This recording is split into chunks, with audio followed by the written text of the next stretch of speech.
What up with the YouTube? It's your boy Jay from over at Hooked on Autism, and you can also find me over at Jay's Place TV. Jay's Place TV is where I do my CBD reviews, so if y'all into that or curious about that, y'all go over there as well. Also, Black Sheep Family and Autism. Make sure y'all go over there and subscribe. That channel is also linked on my profile here on YouTube. So make sure y'all go check on that. That is where we do our son's updates. My wife does the day in the lives, clean with me, shop with me, unboxes, you name it, you can see it. Make sure y'all go over there. Instagram as well, Black Sheep Family and Autism, Hooked on Autism, and Jay's Place TV. Y'all can find us on all social media platforms. Be a part of the family. Y'all already here anyway. Today, been running into some depressing things here lately, which is why you guys haven't seen a whole lot of fishing videos, of course.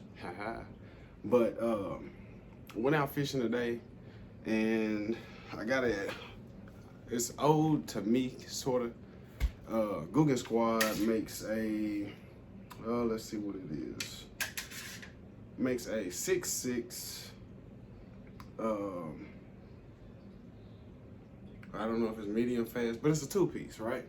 So the two-piece breaks here in the middle, like so. If y'all notice, I have 1, 2, 3, 4, and right here where this fifth one is supposed to be, it is not on. So that happened this morning.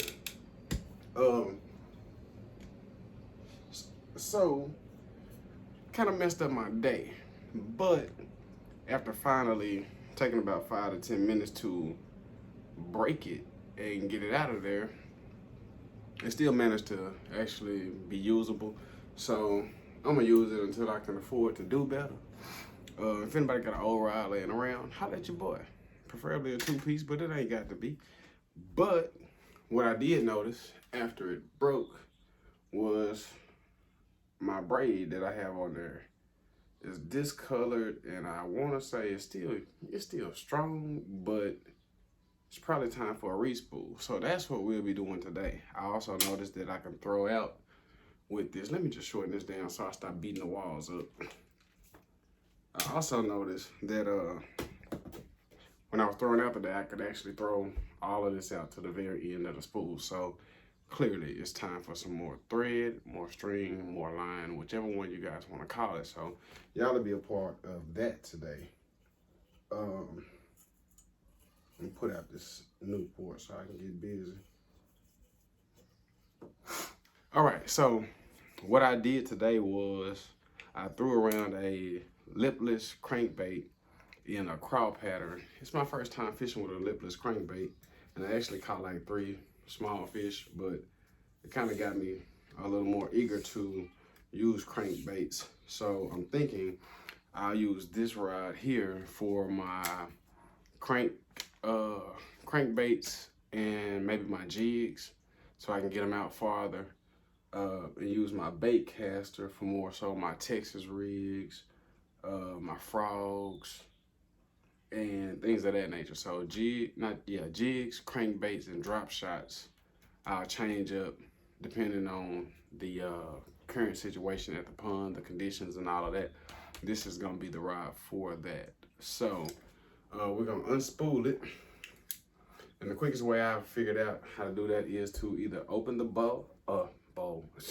open the bail on it, like so, or either loosen up the drag really loose to where you can just kind of unwind it around your hand. I'm gonna try the bail method. Just lay it on the floor, find the end of it, which was off of the two-piece, and just do it like so. Be sure when you're doing this to kind of leave your fingers some wiggle room, because once you get down so far into the spool, whether you want it to or not, that string will tighten up around those fingers, and you might just want to make sure you're being careful, because you don't want to cut off no kind of circulation. So halfway between it, I'll wiggle my fingers around or something. Show y'all what I'm talking about. Just wiggle them around so you still can slide it off, and then I continue on so it's not just adding that constant tension around my fingers. As y'all can see, it's not gonna take long. The majority of this, like I said, is pretty much simple. I just wanted to make sure that you guys will get a chance to see like the re-spool. I'm gonna show you how much string is around my hand versus how much is actually on the rod here in a second. I'll do that now. So, see if y'all can look from the back side. If you see that lip up here, you can tell that it's already pretty much strung back out to where it's not really much on there. And that's the problem I ran into, because the lipless had a pretty good amount of weight to it. And so when I launched it out, right, it would go and then it would get to the end of that line and just kind of, and I'd be like, dang. So I clamped the bell down and reel it from there, but it still was about another 40, 50 yards away from the actual bank on the other side. And I really want to be able to reach that bank. So there you have the end of the spool here and the end of how much line I had on it. So we're gonna get rid of that and get that off of here.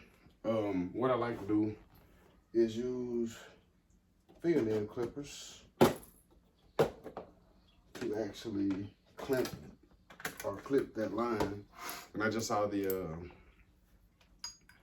lipless that I was using today, so I'll bring it up here in a second to show y'all as well. And braid is one of those things that is pretty hard to cut, so you might want to end up having to use scissors or any other method. One of my other favorite methods is the regular trusty old cigarette lighter, which I'll probably get out here in a second. I put in at least 2 to 3 knots. Just basic knots. I don't, all those other knots that everybody else can tie. That's cool, that's fine. If that's your thing, that's your thing. I just tie it good enough to keep a fish on. And if I get snagged up somewhere, good enough to actually get my stuff back. So I've been doing perfectly fine with the country boy knots, military knots, whatever knot, however I'm feeling. So now that I got that cleaned off and it's naked down there, we're gonna re-spool with, where did I sit that at? I think I pulled it out already. Ah, here we go. We're going to be using Suffix Performance Braid, and that is a 30-pound braid, and it's equivalent to a 8-pound mono line. So I never pull it out the pack, by the way, because you can spin it around in there like so. So I take it, come back through the big eye, and I run it down to the actual reel itself, and I'll show y'all what I'm doing here. I take one end, go around, and I'll knot it there. So let me knot it up right quick for you. Boom. Once I tie that first little tie, I go back around the opposite way and add another knot. And like I said, I use multiple of those so that I make sure not only if anything like today happens where you throw to the end of your actual spool that you're good, but I want to make sure that in the event something actually starts running with drag, it's secure to the pole. Now that I got those couple knots done, here they go. Take my fingernail clips and I clip the extra off of one side. Now, hit that bell. Y'all see that? It's on there now. A couple of good times around there.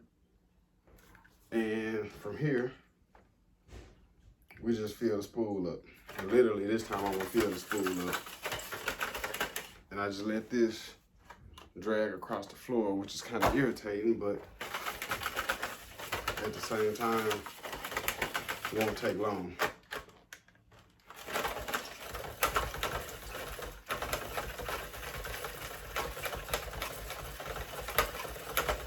And this is how you do it. You don't have to go to Sports Academy or Bass Pro and buy the little real spooler or none of that. You just be creative, man. What works for you for free, do that.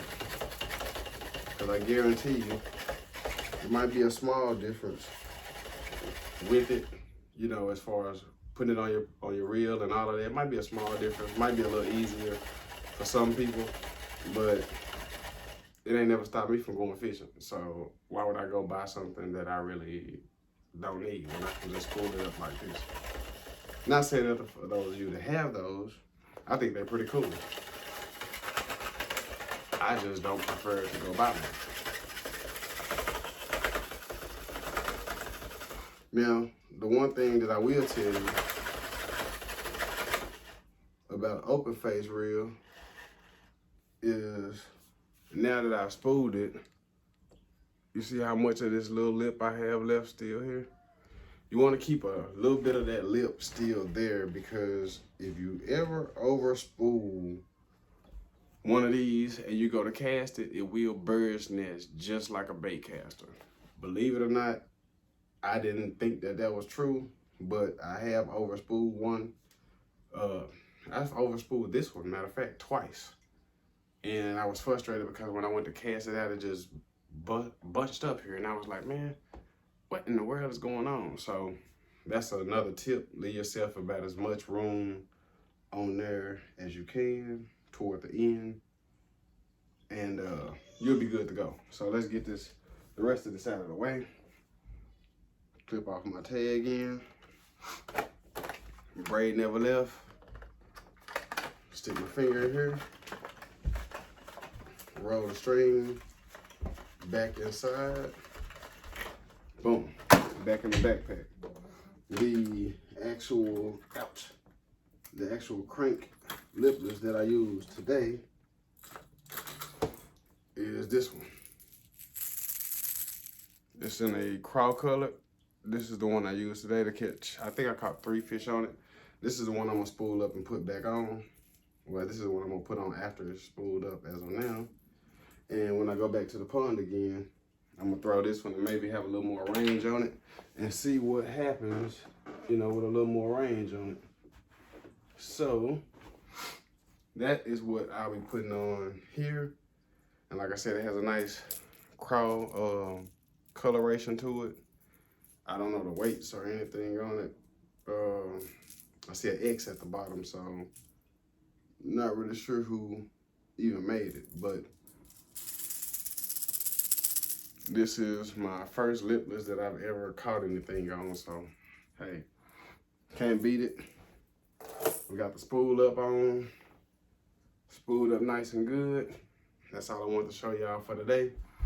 Push out some content, let y'all know, you know, it's a few things that have been going on. I'm trying to get back into it. For those of you that have been rocking with me for a while, y'all know that I had the custom made Autism rod. It actually broke, and I can't remember where I put it to show you guys, but I'll get it up in the video. It broke, so I had to put my Mach 2. I had to put it back on my actual, you know, luge, my complete luge setup. This is the Mach 2, and this is the actual bait cast reel that I had on my Autism pole. And this one here is also a 7-foot medium heavy fast action taper. So this is the one I've been using. Y'all can tell I went out today in Texas, rigged a what is this, watermelon red flake, I believe, curly tail. Nothing shaped on it today, but we'll get off into some bait castle things in the next video. Hey, make sure y'all rock with me. Make sure y'all subscribe, man. I'm trying to run these numbers up. I got a good cause and a good calling behind this channel, what I want to do with it, where I want to take it. I just need everybody to get behind the vision. Might be something simple to you, which is just a bloop right there on the subscribe button, but it means the world to me, and we appreciate it. You know what I mean? It's your boy Jay. Appreciate y'all for stopping through. I'll catch y'all on the next one. I'm gonna try to put up some more content, y'all. I lost my GoPro.